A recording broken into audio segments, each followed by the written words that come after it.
नमस्कार बच्चों, मैं Vijay Singh Lodha, government model school Chanderi maths teacher.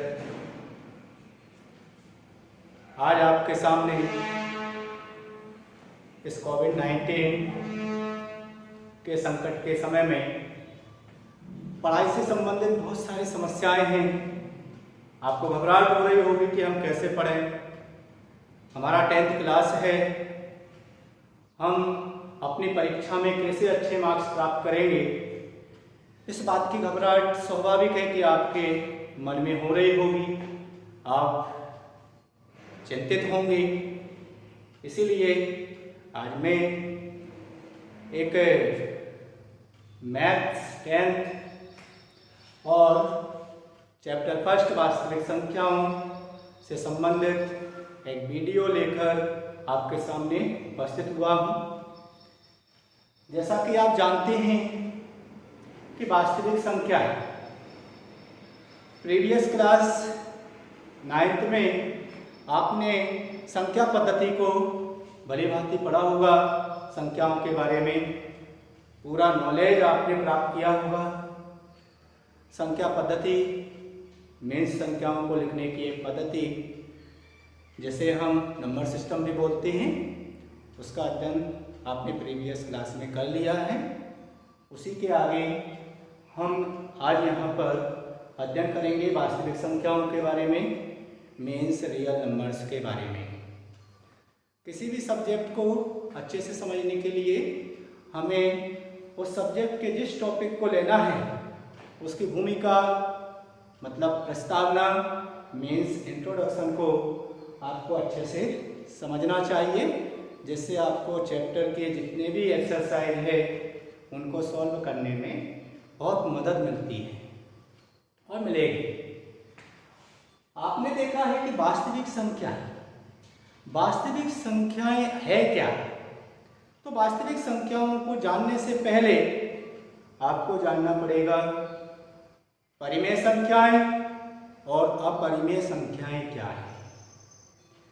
तो पहले मैं यहाँ पर आपको मॉडल के माध्यम से, एक चार्ट के माध्यम से वास्तविक संख्याओं के बारे में पूरी जानकारी दूंगा। आप अच्छे से देखें, ध्यान से समझें।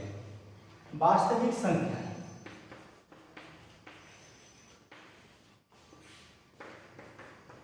बच्चों, वास्तविक संख्याएं जैसे ही हम शुरू करते हैं हमारे माइंड में दो प्रकार की संख्या आना चाहिए। पहली संख्या है, जो पहले प्रकार की संख्याएं हैं वो है परिमेय संख्याएं। परिमेय संख्या जिन्हें हम इंग्लिश में रेशनल नंबर्स भी कहते हैं। इसी के अंतर्गत जो वास्तविक संख्याओं के अंतर्गत ग्रुप में जो शामिल संख्याएं हैं वो है दूसरे नंबर पर अपरिमेय संख्याएं, जिन्हें हम इरेशनल नंबर्स भी कहते हैं। अगर हम परिमेय संख्याएं मीन्स रेशनल नंबर्स, अपरिमेय संख्याएं मीन्स इरेशनल नंबर्स, इनको अगर एक ग्रुप में रख दें यानी को इनको हम एकत्रित कर दें, तो एकत्रित करने से जो हमें ग्रुप प्राप्त होगा या एक समूह प्राप्त होगा, उस समूह को हम कहेंगे वास्तविक संख्या यानी कि रियल नंबर्स। रियल नंबर्स के अंतर्गत समस्त प्रकार की जो संख्याएं आपने 9th तक पढ़ी है वो सब आ जाती हैं। वास्तविक संख्याओं में परिमेय संख्याएं, अपरिमेय संख्याएं शामिल है। इसके अतिरिक्त हम अगर परिमेय संख्याओं को देखें तो परिमेय संख्याओं के अंतर्गत आपकी प्राकृतिक संख्याएं या प्राकृत संख्याएं,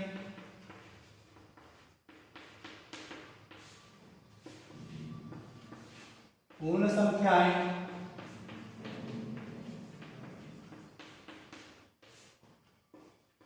पूर्णांक, ये सारी संख्याएं, समस्त प्रकार की जो संख्याएं हैं आपकी परिमेय संख्याओं के अंतर्गत आ जाती है। प्राकृतिक संख्याओं को हम नेचुरल नंबर्स भी बोलते हैं, पूर्ण संख्याओं को होल नंबर्स भी बोलते हैं और पूर्णांक को इंटीजर्स भी बोलते हैं। आपने 9th में पढ़ा होगा कि प्राकृतिक संख्याओं को हम n से प्रदर्शित करते हैं, डेनोट करते हैं। होल नंबर्स को यानी कि पूर्ण संख्याओं को हम w से प्रदर्शित करते हैं। पूर्णांक को यानी कि इंटीजर्स को हम z से प्रदर्शित करते हैं। और अगर हम इन सभी संख्याओं को एक समूह में मान लें तो जो संख्याएं प्राप्त होती है उनमें कुछ संख्याएं अंश बटे हर के रूप में भी शामिल अगर कर दी जाए तो उनका जो संग्रह होगा वो परिमेय संख्याएं कहलाती है। परिमेय संख्याएं निश्चित है कि नेचुरल नंबर्स भी परिमेय संख्याएं हैं, होल नंबर्स भी परिमेय संख्याएं हैं और इंटीजर्स भी रेशनल नंबर्स के अंतर्गत ही आती है। रेशनल नंबर्स को मैथ में q से डिफाइन किया गया है, यानी कि q के रूप में डेनोट किया है, रिप्रेजेंट किया है। इन्हें परिमेय संख्याओं को हम q से प्रदर्शित करते हैं। आगे आपको यह भी पता होगा कि अपरिमेय संख्याओं के लिए किस तरह से हम डिफाइन करें और इन अपरिमेय संख्याओं के लिए संकेत क्या है। बच्चों, अपरिमेय संख्याएं यानी कि इरेशनल नंबर्स के लिए कोई निश्चित संकेत नहीं दिया गया है। इनको अलग अलग मैथ्स में यानी गणित में अलग अलग ढंग से प्रदर्शित किया है, निरूपित किया है। इनके लिए कोई फिक्स सिंबल नहीं है। अगर हम चाहें तो आई से भी प्रदर्शित कर सकते हैं, हम चाहें तो इसे और दूसरे सिंबल एस से या और भी सिंबल हैं बहुत सारे जिनसे हम प्रदर्शित कर सकते हैं। परिमेय संख्याएं और अपरिमेय संख्याएं। परिमेय संख्याओं की डेफिनेशन यानी कि परिभाषा पूर्व में भी आपने पढ़ी है, लेकिन आप अभी भी देखें कि किस तरह से हम परिमेय संख्याओं को परिभाषित कर सकते हैं।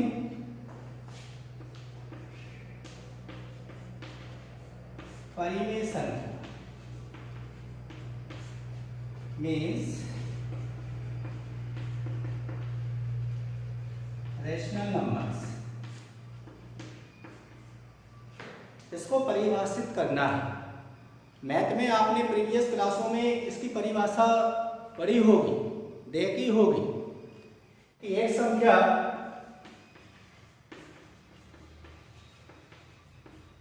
जिसे p/q के रूप में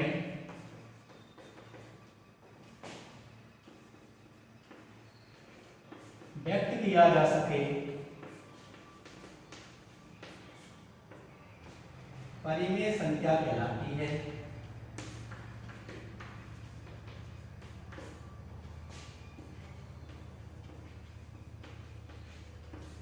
p/q मीन्स अंश बटे हर के रूप में, जहां p/q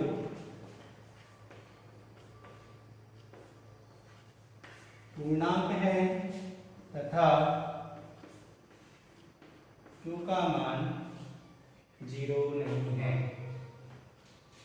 अगर q का मान 0 हो जाता है तो वो अपरिभाषित हो जाएगी, इसलिए डेनोमिनेटर यानी कि हर जो भी होगा वो 0 के बराबर नहीं होना चाहिए।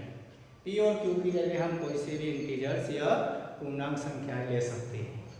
ये तो परिभाषा है, एकदम किताबों में लिखी हुई सिंपल सी परिभाषा है, लेकिन बच्चों आपने 9th में और दूसरे रूप की भी परिभाषा आपने देखी होगी कि परिमेय संख्याओं की क्या परिभाषा है। ये एक सिंपल सी परिभाषा है। A number which can be represented in the form p/q where p and q are integers and q is not equal to 0. It's called rational number. दूसरी परिभाषा अगर हम देखें तो दूसरे रूप में भी आप परिभाषा को समझ सकते हैं। दूसरी परिभाषा अपन देखते हैं कि एक संख्या जिसका दशमलव निरूपण कैसा होना चाहिए, या तो शांत होना चाहिए, या फिर दूसरी कंडीशन ये है कि अशांत और आवर्ती होना चाहिए। आवर्ती मतलब रिपीट होने वाली अंक, यानी कि पुनरावृत्ति होना चाहिए अंकों की। तो ऐसी संख्याओं को भी हम परिमेय संख्याएं बोलते हैं, कहते हैं। यानी कि एक संख्या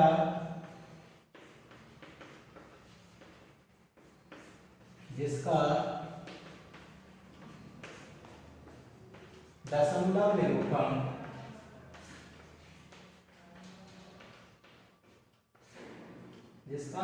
निरूपण शांत या अशांत, शांत या अशांत आवर्ती हो, परिमेय संख्या कहलाती है। क्या कहलाती है? परिमेय संख्या कहलाती है।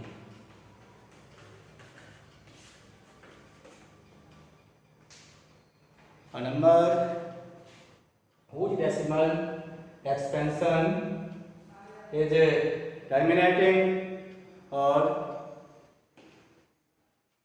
non-terminating but repeating या recurring is called rational number।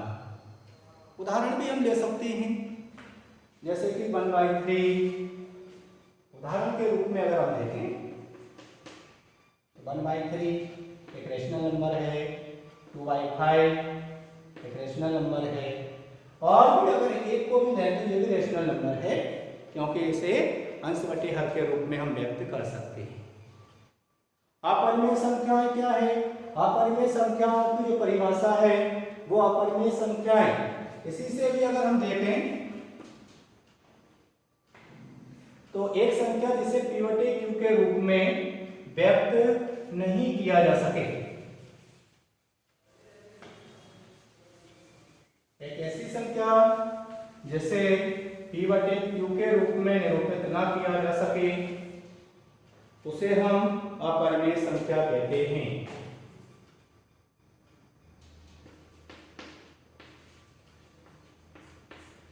ना किया जा सके,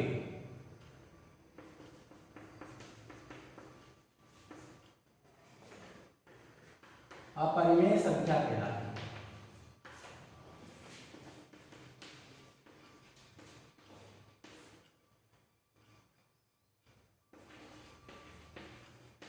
क्या कहलाती है? अपरिमेय संख्या कहलाती है। अपरिमेय संख्याओं का उदाहरण अगर हम देखें, √2 एक अपरिमेय संख्या है, क्योंकि इसका दशमलव निरूपण अशांत है और अनावर्ती है। √3 या और भी संख्या हम ले सकते हैं, ये नॉन रिपीटिंग वाली कंडीशन में है। ये सारी संख्याएं जो है अपरिमेय संख्या कहलाती है। दूसरी परिभाषा को अगर हम समझें तो दूसरी परिभाषा आप देखेंगे कि दशमलव निरूपण के सहायता से हम कैसे पहचान करेंगे ये परिमेय संख्या है या अपरिमेय संख्या। एक संख्या जिसका दशमलव निरूपण कैसा हो? अशांत अनावर्ती हो, यानी कि नॉन टर्मिनेटिंग, नॉन रिकरिंग या रिपीटिंग होना चाहिए। तो ऐसी संख्या जो प्राप्त होगी हमें वो अपरिमेय संख्या प्राप्त हो जाएंगी, अपरिमेय संख्या प्राप्त होगी। और परिमेय और अपरिमेय संख्याओं को अगर हम इकट्ठा कर लें, संग्रह कर लें, तो हमें एक जो समूह, एक जो कलेक्शन प्राप्त होगा, वो एक जो ग्रुप प्राप्त होगा, उन्हें हम वास्तविक संख्याएं कहते हैं। बच्चों, इस चैप्टर में वास्तविक संख्याओं के बारे में ही हमें अध्ययन करना है। वास्तविक संख्याओं के लिए परिमेय और अपरिमेय संख्याओं का ज्ञान होना बहुत आवश्यक है, क्योंकि उसी पर आधारित है आगे की जो एक्सरसाइज है, जिनमें हम यूक्लिड डिवीजन एल्गोरिथम या लेमा का उपयोग करेंगे और फंडामेंटल थ्योरम ऑफ अरिथमेटिक का भी हम अध्ययन करेंगे। देखते हैं कि यूक्लिड्स डिवीजन लेमा है क्या।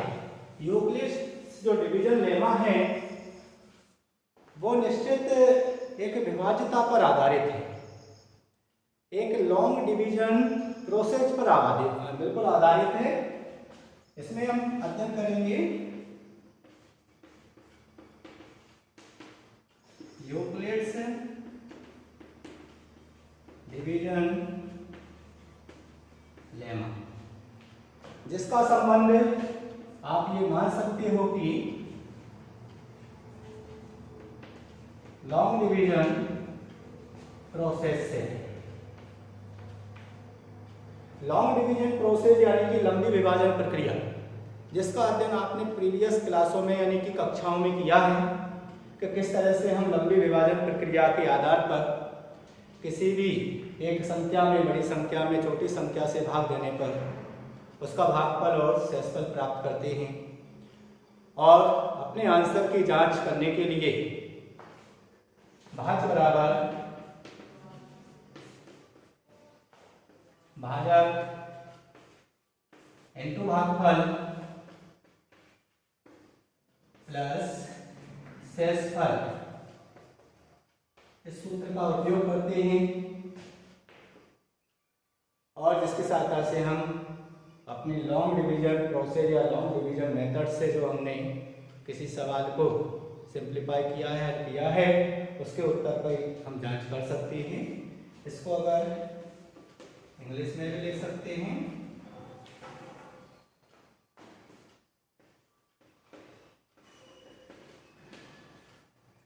Dividend equal divider into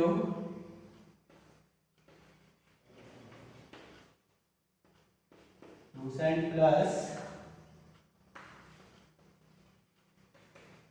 reminder. ये जो फॉर्मूला है इसकी सहायता से हम विभाज्यता के जो सवाल हैं उनके आंसर की जांच करते हैं, वही बिल्कुल सेम है यूक्लिड्स डिवीजन लेमा। यहाँ पर केवल अंतर इतना है कि लॉन्ग डिवीजन प्रोसेस में हम एक साथ सवाल का आंसर प्राप्त करते हैं यानी कि उसका क्वोशिएंट फाइंड करने के लिए लंबी प्रक्रिया को अपनाते हैं, लेकिन यूक्लिड्स जो डिवीजन लेमा है इसमें ब्लॉक बार खंडवार हम प्रक्रिया को अपनाते हुए और किन्हीं भी दो संख्याओं का HCF हम यानी कि महत्तम समापवर्तक हम ज्ञात करते हैं। कैसे करते हैं आप देखें, यूक्लिड्स डिवीजन लेमा यानी कि विभाज्यता से संबंधित एक प्रमेय का लेमा यानी कि प्रमेय का, जिसकी सहायता से हम आसानी से आगे की प्रोसेस को अपनाते हुए स्टेप बाय स्टेप किन्हीं दो संख्याओं का HCF फाइंड करने के लिए यूज करते हैं, उपयोग करते हैं। लॉन्ग डिवीजन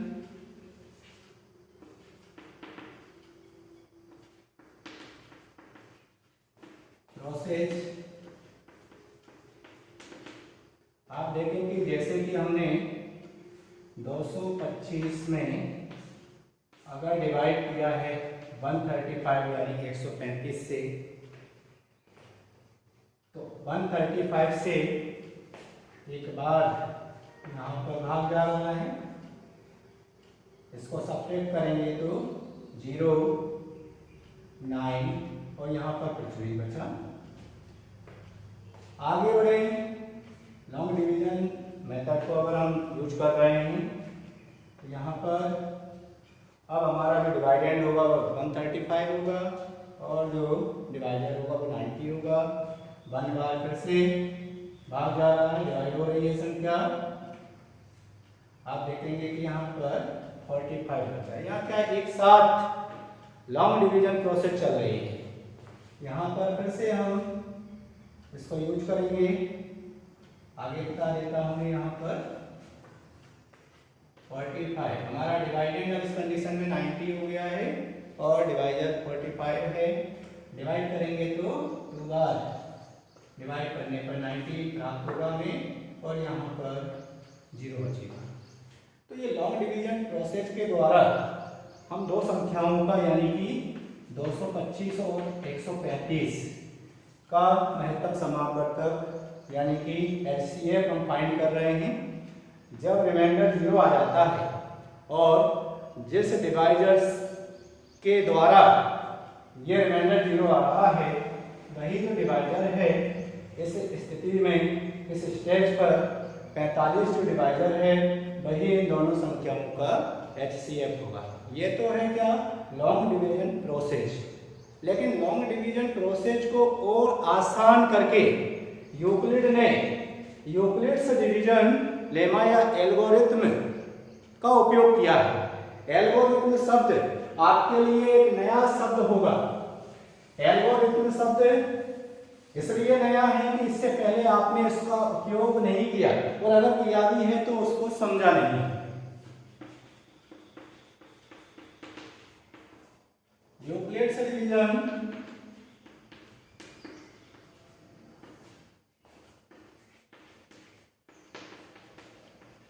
एल्गोरिथ्म या एल्गोरिथ्म को हम लेमा भी बोलते हैं। एल्गोरिथ्म का मतलब है कलन विधि, अभिकलन करने की एक प्रक्रिया, सिस्टमैटिक प्रक्रिया। लॉन्ग डिवीजन प्रोसेस में बहुत लंबी प्रक्रिया होती है, लेकिन यूक्लिड्स डिवीजन एल्गोरिथ्म में प्रक्रिया लंबी तो होती है लेकिन खंडवार होती है, ब्लॉकवार होती है, टुकड़ों के रूप में होती है, जिसको आप आसानी से समझ सकते हैं।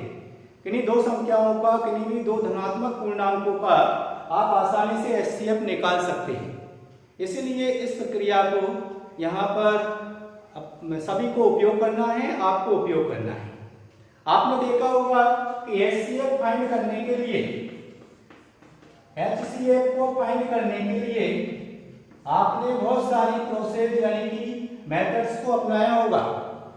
गुणनखंड विधि को भी अपनाया है आपने प्रीवियस क्लासों में। गुणनखंड विधि यानी फैक्टराइजेशन मेथड। इसके अलावा लंबी विभाजन प्रक्रिया को भी आपने अपनाया है। पुरानी प्रीवियस क्लासों में जो अभी बताया था, लंबी विभाजन प्रक्रिया।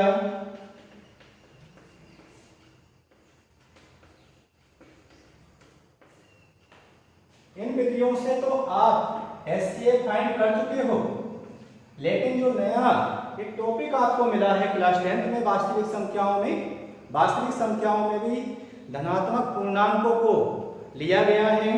ऋणात्मक पूर्णांकों पर भी यूक्लिड्स डिवीजन एल्गोरिथ्म अलाउ तो की जा सकती है, लेकिन यहाँ पर अभी हम इस पर विचार नहीं करेंगे, चर्चा नहीं करेंगे। आपको यूक्लिड डिवीजन जो एल्गोरिथ्म है या लेमा है, इसके लिए दो धनात्मक पूर्णांकों को लेना है और दो धनात्मक पूर्णांकों में ये देखना है कि कौन पूर्णांक बड़ा है, कौन छोटा है। हम बड़े पूर्णांक में छोटे पूर्णांक से भाग देंगे और इस एल्गोरिथ्म का उपयोग करेंगे स्टेप बाय स्टेप। जो तीसरी प्रक्रिया आपकी आई है वो है आपकी यूक्लिड विभाजन एल्गोरिथ्म।